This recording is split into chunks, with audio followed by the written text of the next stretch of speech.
자, 안녕하세요. 강찬님 원장입니다. 오늘은 갑자기 잇몸에 어금니 쪽에 예를 들어서 주름이 생기거나 갑자기 이런 모습이 생기면 위험할 수 있기 때문에 한번 확인을 해야 됩니다. 그래서 오늘은 왜 이렇게 잇몸에 갑자기 주름이 잡히면, 일자로 이런 주름이 생기기 시작하면, 선이 생기면 문제가 되는지에 대해서 한번 알아보겠습니다. 아까 잇몸에서 이렇게 주름이 잡히는 걸 보셨잖아요.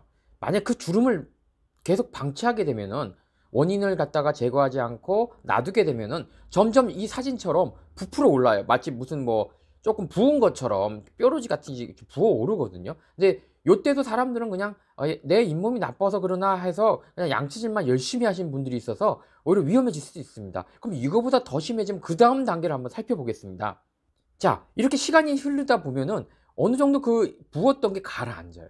그러니까 가라앉으니까 나 좋아졌네 라고 생각하지만 좋아진 게 아니라 이렇게 잇몸이 푹 꺼지게 되는 겁니다. 즉 잇몸뼈가 녹으면서 잇몸도 따라서 이렇게 내려가게 되는 거죠. 여기서 좀 더 심해지면 어떻게 되는지 한번 보겠습니다. 자, 보이시죠? 이렇게 완전히 더 밑으로 오목 필름 오목 렌즈처럼 쑥 더 들어가게 됩니다. 그래서 이런 식으로 지내시는 분들이 많습니다. 그래서 더 이제 음식물 닦기도 어렵고 힘들어지는 경우가 많습니다. 그러면 이렇게 나빠지는 거는 그런데 왜 그러냐에 대해서 한번 알아보겠습니다.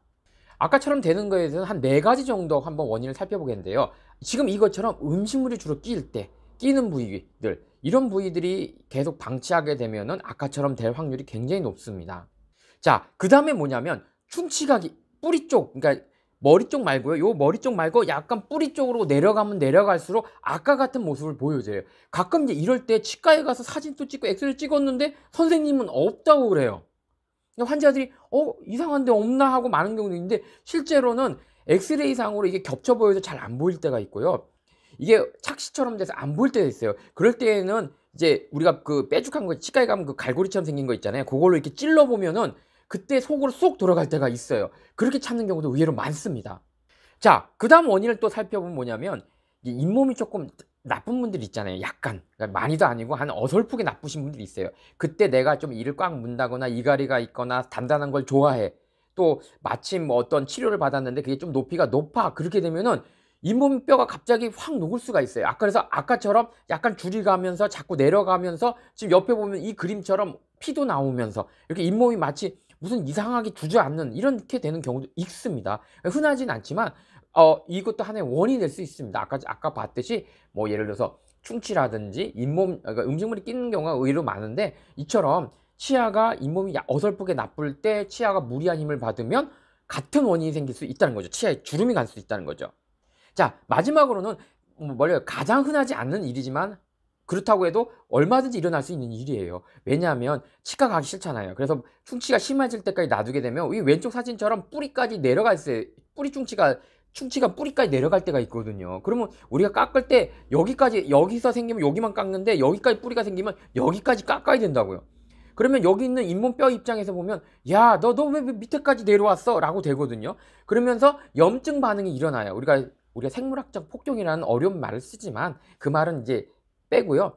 여하튼 오른쪽 사진을 보면 어때요? 충치가 너무 심하게 뿌리까지 내려간 게 보이잖아요. 잇몸 밑으로까지 내려간 게 보이시죠? 잇몸 내려 보일 겁니다. 거기서부터 더 내려서 우리가 씌워야 되기 때문에, 그러면 그 뼈가 너 너무 밑에까지 여기까지 내려왔잖아, 나도 여기 있다가 내려갈래 하면서 어깨까지 내려와 버리는 거예요. 그 사이에 그 반응이 일어나는 동안에 아까 같이 잇몸에 처음엔 줄이 가고 좀 더 염증이 볼록해지다가 조금 이제 나은 듯 주저앉다가 이제 또 시간이 지나면 푹 꺼지는 오목 렌즈처럼 그런 현상들이 일어납니다. 그래서 오늘은 이제 이러한 것들에 대해서 한번 살펴봤습니다.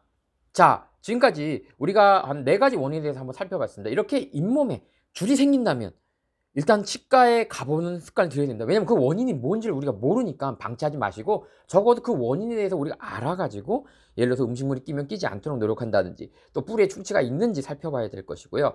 또 우리가 잇몸이 나쁠 경우는 잇몸 치료를 받아서 어떤 그 강한 힘을 받았을 때 아까처럼 그걸 유식하게 하면 TFO라고 얘기하거든요. 그런 어떤 충격에 잇몸이 녹지 않도록 하고, 또 혹시 우리가 미리미리 좀 충치가 머리에서 뿌리까지 내려가기 전에 좀 치료를 받아서 아까같이 잇몸에 이렇게 줄이 가는 모습이 생기지 않도록 그런 가정을 해야 된다. 아마 이거를 설명한 유튜브는 아마 거의 제가 처음이지 않을까라고 조심스럽게 얘기해 봅니다. 오늘 하는 거는 아마 유튜브 전체를 찾아봐도 없지 않을까라고 조심스럽게 얘기는 해봅니다. 여튼 중요한 거는 이제 환자분들 이런 거에 대해서 좀 더 모르신 게 있어서 한번 좀 조심하자라는 취지로 좀 강의를 오늘 했습니다. 좀 어렵긴 하지만 이런 게 의외로 신호가 될 수 있기 때문에 잇몸에 이런 일자 모습, 약간 줄감 모습이 보이면 빨리 초저녁에 빨리 가서 원인을 알아야 된다. 이게 오늘의 내용이었습니다. 자, 즐거운 저녁 되세요. 자, 빠밤!